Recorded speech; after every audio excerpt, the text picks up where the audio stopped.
Hello again, my name is Gene Felder with Desco Industries. I'm the Corporate Product Manager.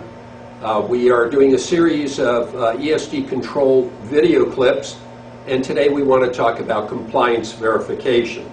For people who want to access these, go to descoindustries.com. We go to market through quite a few number of brand names, so select the icon with the brand name that you purchased, click it. If you go to their website, the brand's website, there will be a tab, ESD information, and all the videos that we've done will be listed there.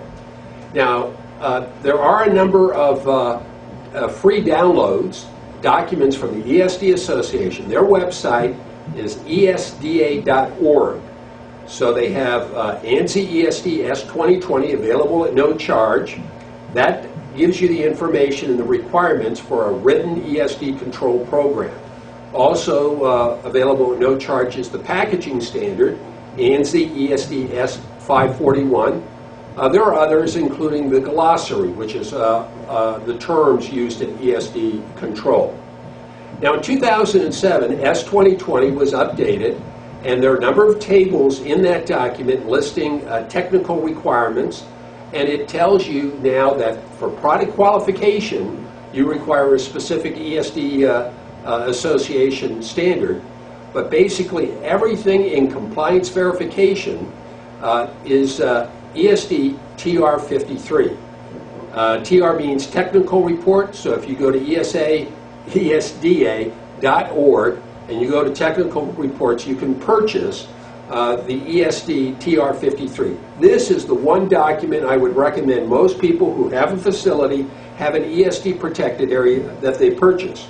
Now the cost is $75 if you want a hard copy and you're a member of the ESD Association, and it ranges to $130 if you want to download it and you are not a member. Why should you care?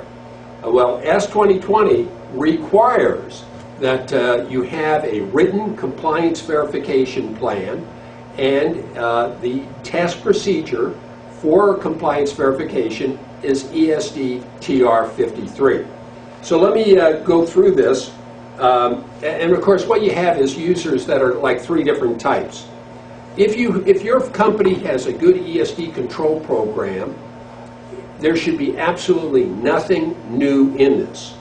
And if you've documented the test procedures that you have for checking your various ESD protected area, ESD control items, they should be basically the same as we've written in here.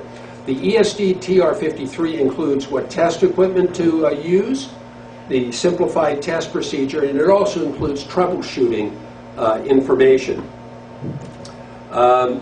There's three tables in S2020, Table 1 for grounding, Table 2 for personnel grounding, and then Table 3 for your ESD protected area, ESD control items.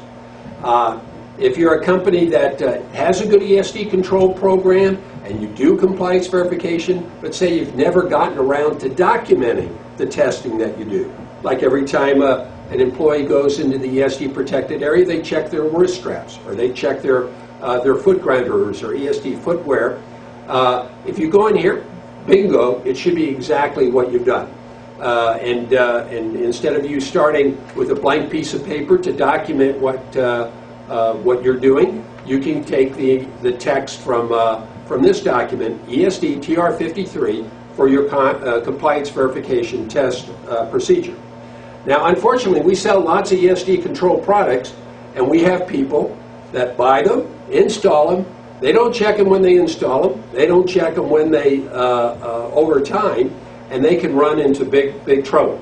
An ESD control program should be robust. We have an ESD awareness guide, and we compare it to a hospital room, an operating room in a hospital, and sterilization. And many people have gone to school, and you get graded on the curve. But in sterilization in an operating room and ESD control in your factory, if you have 9 different steps where the different items are supposed to be sterilized, you do a great job on the 9 steps, but there's a 10th step in there that the medical item gets completely contaminated with germs, then this is not good enough. Usually 9 out of 10 is a 90% is an A. Do I get an A? No, you don't get an A. You get an F. Because why? Because the patient may get infected, the patient may die. In ESD control, if you have 9 different manufacturing steps, that you do a great, robust ESD control where everything is periodically checked, that it's what it's supposed to be, it meets the required limits of the tables of S2020, but then you have some other manufacturing step where the ESD sensitive item is subjected to electrostatic discharges. Do you get a A?